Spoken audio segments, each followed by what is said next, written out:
back to the channel. Got a fun video for you today, more on the educational side. So it is a new year. I'm sure most of you are setting gym goals, and for the fellas, I'm sure most of you are setting goals to get your bench press from point A to point B, adding strength and trying to add size to your chest. But what if I told you the best way to increase your bench press was to stop barbell benching? I've got 5 tips for you today, 5 different variations that are going to help you increase your bench and make sure that you hit your goals for this year.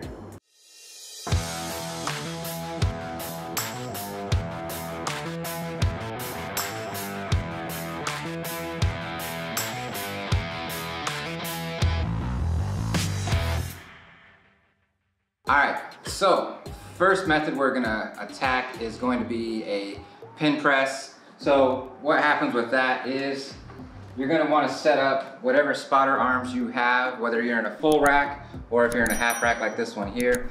You're gonna set those up just above your 90-degree range. So when I come down with the bar, my arms are gonna stop at this position, and this is really from here to here. All right, so that's gonna really focus on the lockout of the bench press, the top half of that, where a lot of times people's struggle is getting locked out. It comes from lack of strength in the tricep. So I'll show you a couple reps on this, show you what that looks like.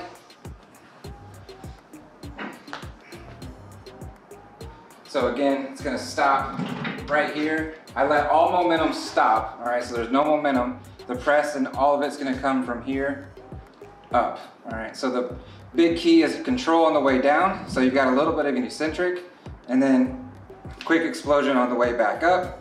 Nice slow on the way down. And then again, focusing on the chest, right? You're trying to really squeeze that chest on the way out, making sure not to engage your shoulders too much on this press. Really, boom, forcing it up with chest. So that would be the first one that I would really recommend that you can do. It's easy to set up. You don't necessarily need a workout partner to do it because you're using these spotters here. And you can go a little heavier on this than you normally would for your bench press because you're only doing half of the range. So this will be number 1. The next one would actually be the floor press. Let me get this bench out of the way, set it up, and we'll go through that.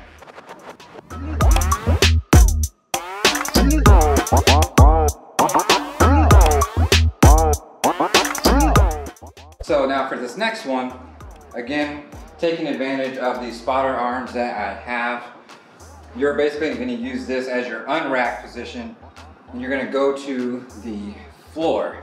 So you can do this one of 2 ways. You can either go with your legs all the way straight out in front of you, or I like to do them with my legs bent.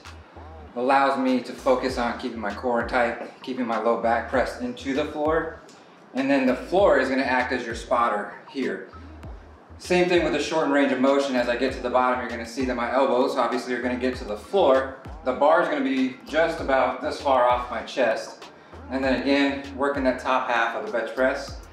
So really, really good here. The floor press, again, is another one that's gonna allow you to add more weight to it because it is a shortened range of motion, and because you have the floor supporting you at the bottom, you don't have to worry about getting stuck at the bottom.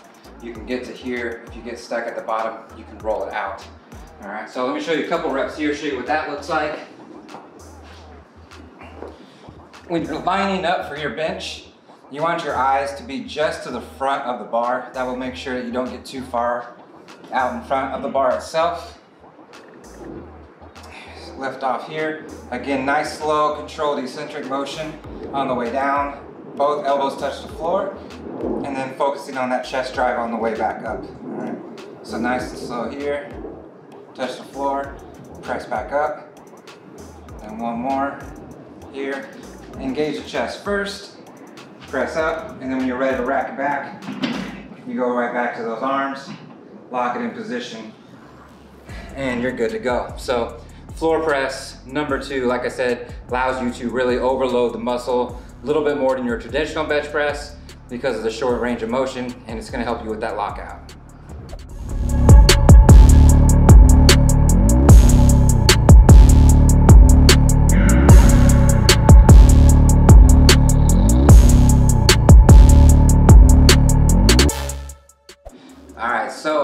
on to number 3.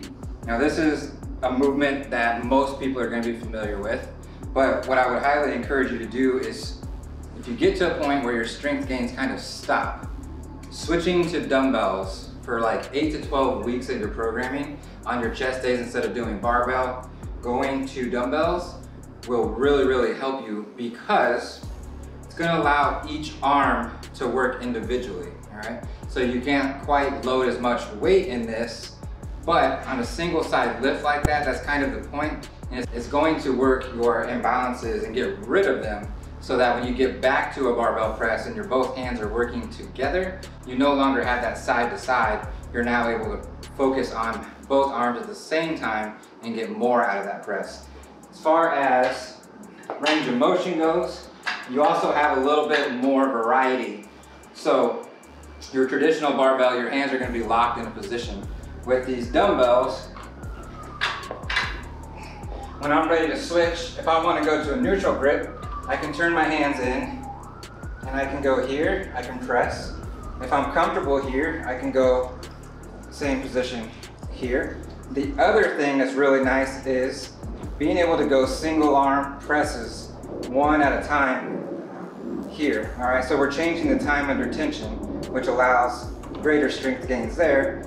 And like I say here, I'm able to get a lot deeper into this. So there's a greater stretch of that pec muscle and then that chest explosion on the way back out. So I really like using dumbbells when I reach points where I can't get any stronger with the barbell, because just a little bit of variety allows me to stimulate the muscles in a way that I can't do with the barbell. And I've always found that when I do this for a while and I go back to the barbell, my barbell jumps immediately. So that would be the next one I would recommend.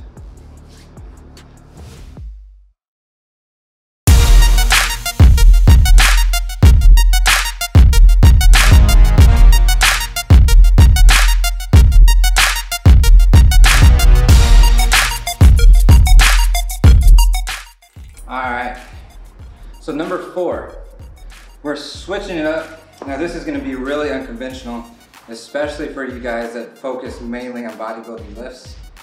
We're going to take advantage of kettlebells, alright? So most of the time, you'll see a kettlebell held here with the bell itself resting on your arm, and then this is in your hand. What we're going to do is we're going to flip that upside down. Alright, it's going to put it here. Now what that does is changes the center of gravity for this weight. And what that's going to force is the grip is going to be tighter, because we're trying to keep that bell from tipping side to side. But the biggest advantage to doing these for presses is the mechanics.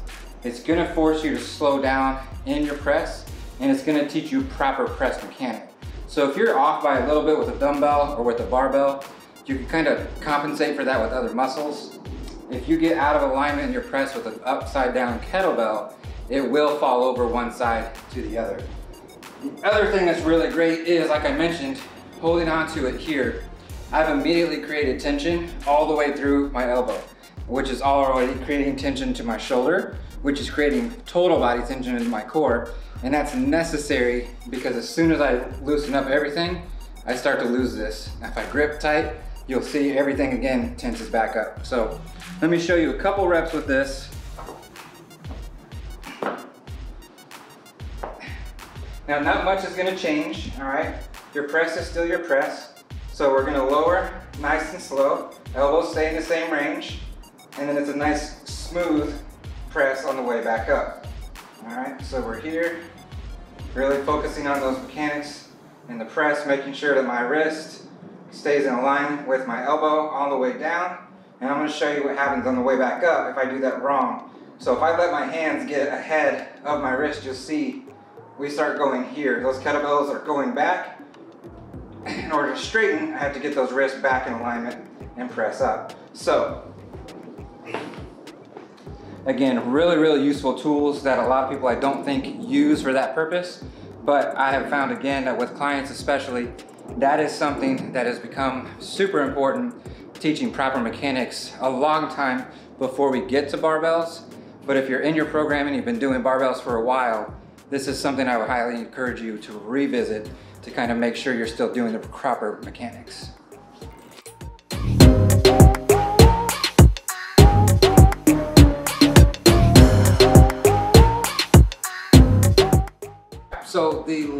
thing that I would talk to you about is taking a look at the method of progressive overload that you're currently using. So my safe bet would be that the majority of you are going in, doing your bench press, you're adding 5 pounds each week until you get to a point where you can't any longer, because that's the most common and talked about method in gyms, on social media, especially here on YouTube. But what I would highly encourage you to do is look at the other methods of progressive overload, such as increasing your reps. So as an example, what you might do is, say you're doing 135 on the bench press. One week you go in, you do 10 reps for 4 sets. Keep your weight the same. The next week you come in, try to do 4 sets of 12 reps. The next week you come in, keep the weight the same again, do 4 sets, and then do 15 reps. And you can continue that up until a point you get to 20. And then at that point you can add more weight, keep that weight the same, and then rinse and repeat up until that no longer works for you. Another thing that you can mess with is just your time under tension. So you're looking at things like the tempo of the reps, okay?